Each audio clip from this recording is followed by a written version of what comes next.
Patris et Filii et Spiritus Sancti.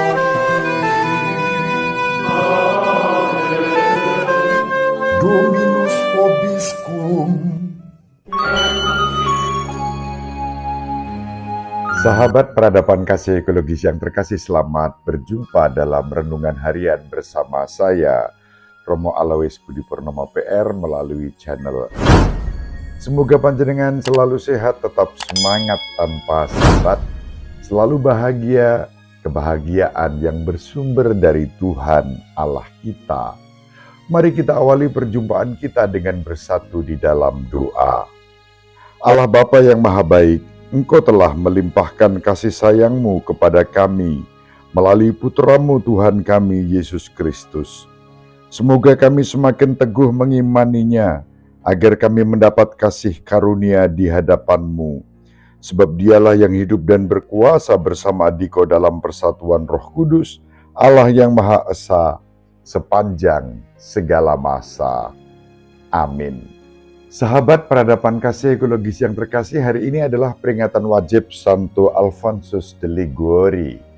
Beliau salah satunya mendirikan komunitas para imam dan bruder-bruder CSSR. Selamat dan profisiat kepada para romo, frater, dan bruder yang melayani gereja melalui tarekat CSSR.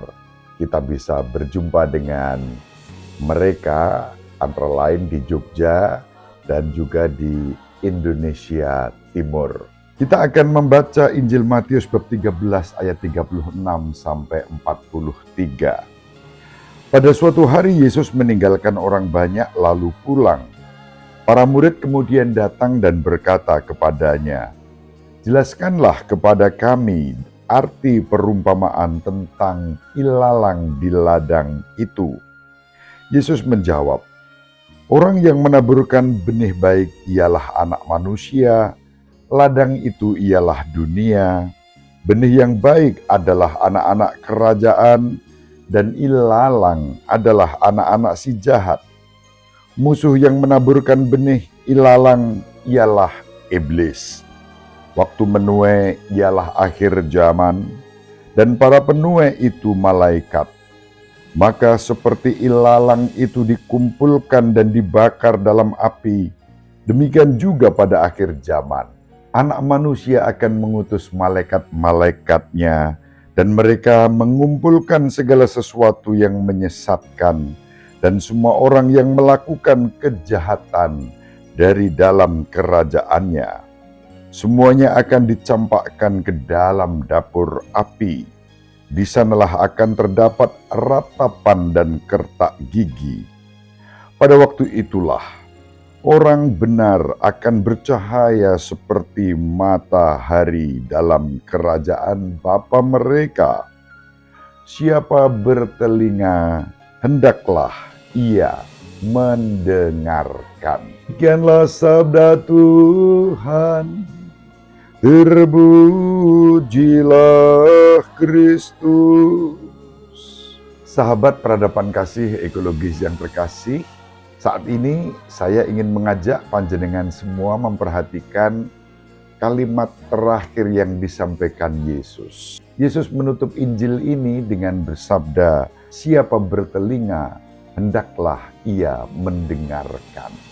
Tentu telinga bukan hanya telinga fisik, meskipun itu juga dimaksudkan dalam konteks mendengarkan sabda Tuhan.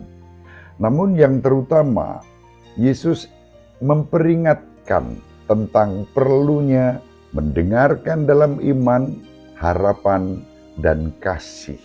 Kasih kepada Allah, kasih kepada sesama, dan kasih kepada alam semesta ini. Kata dalam bahasa Latin, mendengarkan dalam teks ini yang dipergunakan adalah ob audire. Kita sering mendengar ungkapan audio, ya, audio sesuatu yang kita dengarkan. Ob audire berarti mendengarkan. Dan itu merupakan terjemahan juga dalam arti yang lebih mendalam dari mendengarkan kemudian mengikuti apa yang didengarkan, maka lahirlah yang disebut ketaatan. Nah, dalam konteks perikop pada hari ini, kita diajak untuk mendengarkan bukan tentang yang keras, tentang yang jahat, apalagi tentang murka Allah yang digambarkan di akhir zaman akan membakar ilalang yang merupakan gambaran tentang kejahatan.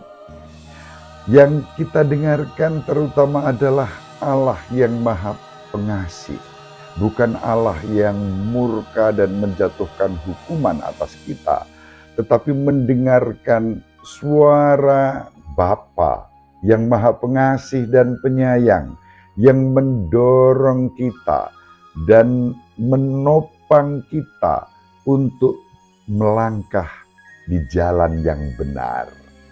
Sahabat peradaban kasih ekologis yang terkasih, kita semua memiliki telinga untuk mendengar, namun dalam iman kita dipanggil untuk mendengarkan dalam ketaatan.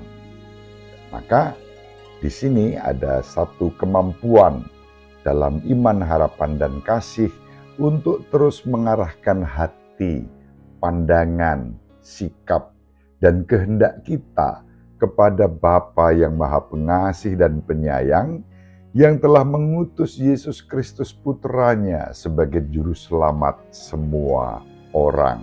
Dalam konteks ini, kita menjumpai bagaimana Yesus sendiri berhadapan dengan orang-orang yang meskipun punya telinga tetapi budek, dalam bahasa Jawa begitu.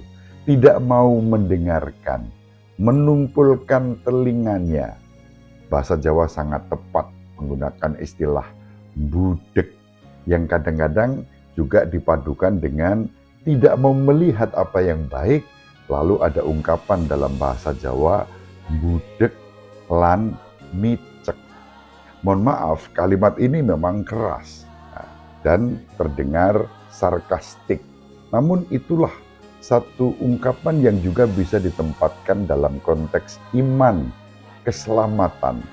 Kadang-kadang kita ini menulikan telinga batin kita, membutakan mata batin kita, dan menjadi budek lan micek terhadap kebaikan-kebaikan yang sudah jelas-jelas dinyatakan oleh Allah di dalam kehidupan kita.